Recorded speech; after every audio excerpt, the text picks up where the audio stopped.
Hello বন্ধুরা, আজকের এই ভিডিওতে আমি আলোচনা করব দুইটি সরকারি কোম্পানি অর্থাৎ রেলওয়ে কোম্পানি। একটা হচ্ছে আরবিএনএল এবং আরেকটা হচ্ছে ইরকন ইন্টারন্যাশনাল। এই দুইটা স্টক নিয়ে আলোচনা করব এবং দুইটার মধ্যে আপনি যদি কেনা বা বেচা করেন কোনটার মধ্যে আপনি যেতে পারেন সেটা নিয়েও আমি বলবো। তো ভিডিওটি শেষ পর্যন্ত অবশ্যই দেখতে থাকো। দেখো, আরবিএনএল এবং ইরকন দুইটি মাল্টিপ্যাকার রিটার্ন অলরেডি দিয়ে দিয়েছে এবং ভবিষ্যতে কতটা রিটার্ন দেওয়ার ক্ষমতা রাখে সেটা এই ভিডিওতে দেখতে থাকো। সবার প্রথমে আরবিএনএল নিয়ে আমি আলোচনা করব। সবার প্রথমে আরবিএনএলের কথা যদি বলি, আরবিএনএল দেখো গত 5 দিনে প্রায় 14% উপর রিটার্ন দিয়েছে, এক মাসে অলরেডি 60% উপর রিটার্ন দিয়েছে এবং 6 মাসে প্রায় 183%। আর লাস্ট এক বছরের কথা যদি বলি 423% উপরে রিটার্ন দিয়েছে, অর্থাৎ এই স্টকটি অলরেডি এত বড় রিটার্ন দিয়ে দিয়েছে। আরবিএনএল দুইটি কন্ট্রাক্ট অর্থাৎ দুইটি অর্ডার বুক রয়েছে। এখানে দেখো দুইটি অর্ডার বুক রয়েছে।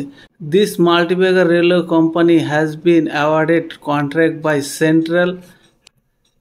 Central railway ministry of railways, অর্থাৎ central railway ministry of railways থেকে একটি কন্ট্রাক্ট পেয়েছে যার মার্কেট মূল্য প্রায় 138 কোটি টাকার উপরে। আর সেকেন্ডটি হচ্ছে তোমার আমলা নাগপুর সেকশন থেকে আরেকটি অর্ডার পেয়েছে যার মূল্য হচ্ছে 132 কোটি টাকার উপরে, অর্থাৎ প্রায় এই দুইটি কন্ট্রাক্ট মিলে 271 কোটি টাকার উপরে এই আরবিএনএল কোম্পানি দুইটা কন্ট্রাক্ট পেয়েছে। ফলে এই স্টকটি আগামী সময় আরও ভাগতে পারে। তো তোমরা যদি নতুন করে ফ্রেশ বাইং করতে চাও তাহলে তোমরা তোমাদের ফাইন্যান্সিয়াল অ্যাডভাইসের সাথে অবশ্যই আলোচনা করে। এটা বাই বা সেলের কোনো রিকমেন্ডেড ভিডিও না। আর দ্বিতীয় স্টকটি হচ্ছে ইরকন ইন্টারন্যাশনাল। এই ইরকন ইন্টারন্যাশনালটি দেখো গত 5 দিনে প্রায় 2 পয়েন্ট রিটার্ন দিয়েছে।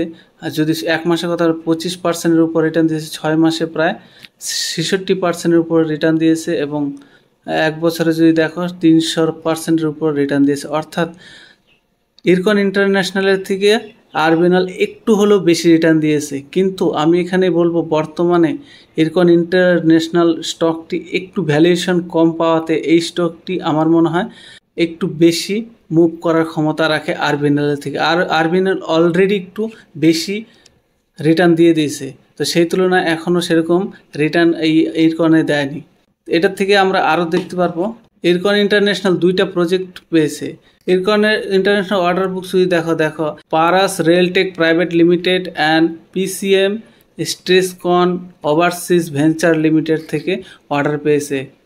আরবিএনএল এর থেকেও এছাড়া দেখো substantial contract from rail Vikas Nigam limited থেকেও একটা কন্ট্রাক্ট পেয়েছে।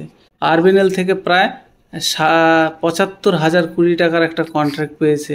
যদি কোম্পানির অর্ডার বুক দেখো, total order book has been March 31, 2024, অর্থাৎ 2024 31 মার্চ পর্যন্ত 27,000 কোটি টাকার অর্ডার বুক রয়েছে। যে তার মধ্যে রেল থেকে 21,158 কোটি টাকা, হাইওয়েজ থেকে 5,964 কোটি টাকা এবং আদার থেকে প্রায় 86 কোটি টাকার একটা অর্ডার বুক রয়েছে। তাই তোমরা এই দুইটি স্টক নিজের রাডারের মধ্যে রেখে একটু স্টাডি করতে পারো, যেটা তোমার ভালো লাগে সেটা তোমরা কেনা বা বেচা করতে পারো। এই ভিডিওটি কোনোভাবেই বাই সেলিংয়ের রিকমেন্ড করে না, এটা শুধুমাত্র স্টাডি পারপাসের জন্য। যদি ভিডিওটি ভালো লাগে অবশ্যই ভিডিওতে একটা লাইক দিয়ে চ্যানেলটি সাবস্ক্রাইব করে রাখবে।